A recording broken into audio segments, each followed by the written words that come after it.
Mayank sir, क्या एक मुखौटा ट्रंप के पास भी है? क्योंकि एक तरफ वो बातचीत का दावा करते हैं, दूसरी तरफ मोहलत देते हैं। क्या इस मोहलत के पीछे कोई अलग तैयारी की जा रही है अमेरिका की तरफ से? बिल्कुल 101% ट्रंप साहब जो बयान देते हैं, हर आदमी गेस करता है कि वाकई में इनके बयान में कोई मटेरियल है कि नहीं है।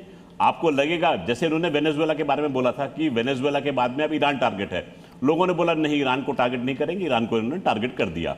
अब उन्होंने बोला है खर्ग आइलैंड पर अटैक करेंगे, तेल पर मेरी निगाह है। वाकई में निगाह है कि नहीं है? कीप ऑन गेसिंग। जैसे कि अभी दीपक बोरा साहब बता रहे थे, बिल्कुल सही कहा उन्होंने कि इस समय कन्वेंशनल वेपन द्वारा न्यूक्लियर फैसिलिटी को टारगेट किया जा सकता है। चांसेस उसके बहुत है, लेकिन रिस्क एसोसिएटेड बहुत है। पूजा जी, अगर आप देखेंगे, इनके पास में एक न्यूक्लियर पावर प्लांट है बुशेयर में। इसकी 3 यूनिट से एक यूनिट इस समय क्रिटिकल है, जो कि 1000 मेगावाट बिजली पैदा करती है।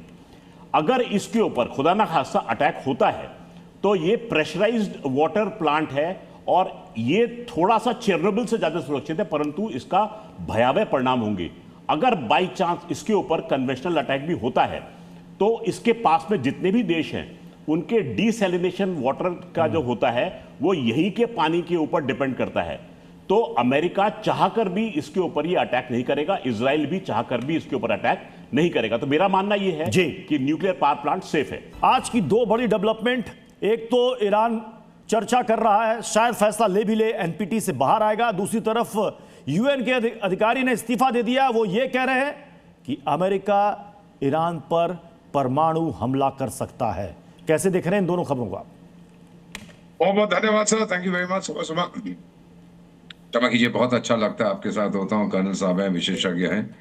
So it's always a learning experience जब आपके साथ होता हूँ। पहली चीज बता देता हूँ, वॉल स्ट्रीट जर्नल ने कल कहानी बनाई है कि जो स्पेशल फोर्सेस अमेरिका की वहां जा रही हैं। आप विश्वास करें ना करें, वो आप पे निर्भर है। और ये बहुत रिस्पेक्टेड जर्नलिस्ट हैं।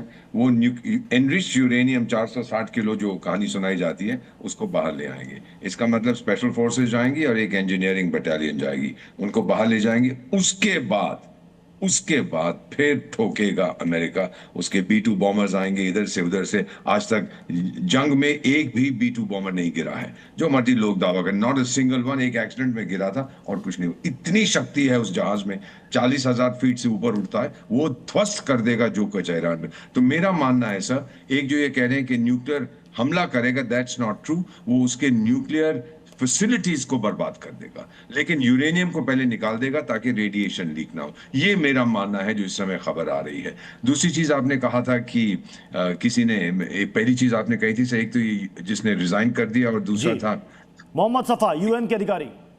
हाँ नहीं, एक चीज और भी आपने कही थी शुरू में सर, मेरे एनपीटी से बाहर हो रहा है। हाँ, वो ईरान तो उसकी वैसे भी परवाह नहीं करता है। एनपीटी ने कहा है कि आप 5% से ज्यादा यूरेनियम एनरिच नहीं कर सकते। वो तो 60% या 65 पे पहुंच गया। He doesn't care.